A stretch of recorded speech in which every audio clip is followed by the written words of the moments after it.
Hey guys, I'm back. It's been a minute. We just moved from El Paso, Texas to Rock Hill, South Carolina. It wasn't bad. It wasn't bad. It was stressful. Just, getting movers and the box and everything up. And then we drove from El Paso to Rock Hill 29 hours straight. We made it. We did it. So we've been here for about a week now. This is my first chance to be able to get out. I'm in Uwharrie National Forest today, one of the national forests in southern North Carolina. We're on our way to go see my wife's family, my in-laws, and Uwharrie's along the way. And so I kind of was like, can I stop in Uwharrie if the boys are taking a nap and get out and do a little recce practice, whatever you want to call it, just getting a lay of the land back east, as it were. So in Uwharrie National Forest today, and quick video about a small piece of kit that now that I'm back east and there are more viable water sources everywhere, fucking creeks and rivers and streams and brooks, that it's more pertinent to myself / people obviously in the eastern area where there's a lot of water as opposed to the desert. So before we get into that, sponsors of today's video are Brownells, Good Camo, MRE Mountain, and more. The links to them and the discount codes to those sponsors and affiliates are in the link tree in my bio, Bush_Plaid on Instagram. Thank you to those pages and those companies for providing help to be able to keep doing this stuff. Coming from the Southwest, now back to the Southeast, Appalachia, depending on where we are.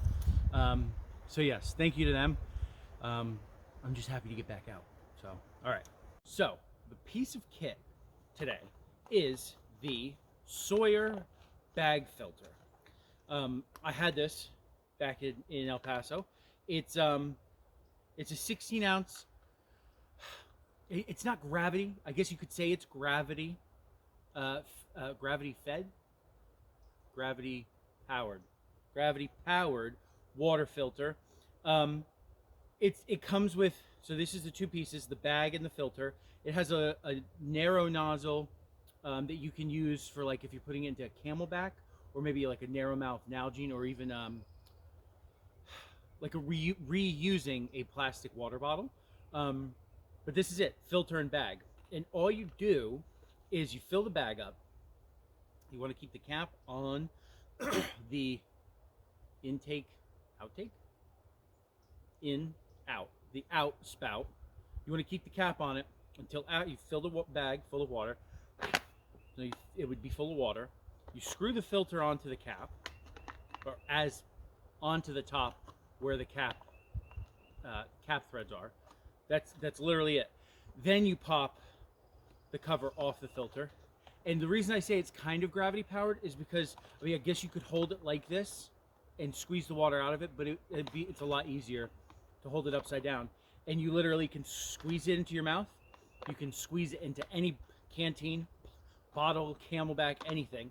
And that's literally, it's so fucking easy. But you got to remember to put the cap back on, because the whole point is to not get cross-contamination. Unlike when you use iodine drops or iodine tablets, when you're letting them dissolve, what you want to do with like a canteen, you take a 1 quart canteen, put 2 iodine tablets in it. It takes about 20 minutes for them to dissolve and treat the water. After about 5 minutes, you want to turn it upside down and unthread the threads until a little bit of water comes out, and then close it. Because if you're going to be drinking off the lips, the spout of that vessel, you don't want untreated water stuck in the cap. And then after it's 5 minutes, and after about 15 minutes, when it's done being treated, you unscrew it again, let a little bit more water come out, shake it up, and then it should be good to drink. So with this, the spout cover, you want to make sure that when you are not, and like you have excess water on this, like you filled it up from a stream and there's excess water dripping off of it, try and get rid of that as much as possible, because you don't want contaminated water to get, and that's another reason why they have that narrow, it's about a 3-inch, 4-inch piece of just narrow tube so that you can hold it away from your vessel, so you're not having untreated, contaminated water drip into it. But that's it. It's the Sawyer 16 ounce. I don't know what you want to call it. I mean, is there an actual? No. It's a mini water filter. Well, that's the filter. It's a mini water filter, but it's just is that it? I guess squeeze water filtration system. Yeah, but well, whatever. It's the 16 ounce Sawyer mini water filter, and I think it was $25. I got it from Brownhouse. They have this. They have the faucet tap filter, so you can put it on your water and it'll treat water. I don't think they have a hand pump one. I think there might be like a bigger faucet, like an outside faucet. Like there's the tap, your water tap, and then there's like the spigot faucet. So yeah, but I didn't use this once in the Southwest, and now that we're here, I'm going to be using it. That's something I missed. Migratory birds. Now that we're here, I'm going to have to be using it a lot. I'm going to have to look up, does it say? I don't even know. I'll just look it up online. They have the stats and the details of products online. I'm going to look up and see how many gallons it can treat, because that's the other problem, is if you're using it a lot, because I had that happen with one of my life straws. I used it a lot, and it's not that I used it too much. I let it sit too long. It got me sick.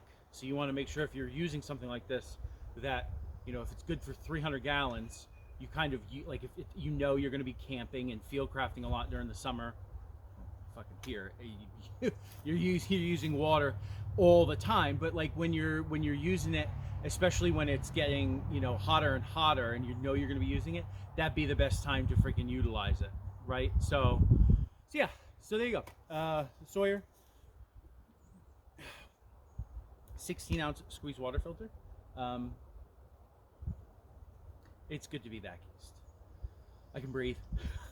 I can breathe finally, and now, of course I can breathe, and then everybody gets sick in this first week we're back because of changing. We went from what, almost 4,000 feet in El Paso to, I think, Rock Hill. I think we're even lower here in North Carolina, but in Rock Hill I think we're at like just under 600 feet.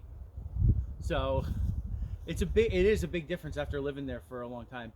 You can definitely tell when you're running, and we've been apartment hunting, and I've been watching the boys because Sarah's been job hunting. Well, not job hunting, job interviewing. I haven't gotten to go to the gym since the week we left. I think the Monday. What's today? Today is Saturday, so the Monday of the week we left. So coming up on two fucking weeks. But I've been busy. There's literally no time. From the minute we get up to the minute we go to sleep, we're just fucking doing shit, trying to get everything sorted. So I'm just glad to get out here. I wore my Cuban Grey Lizard, which there's not a lot of green right now, so I feel like it blends in really well with the trunks are obviously vertical. The lines on the lizard generally are horizontal, but at distance, I think it works really well. So, all right, thank you guys for watching.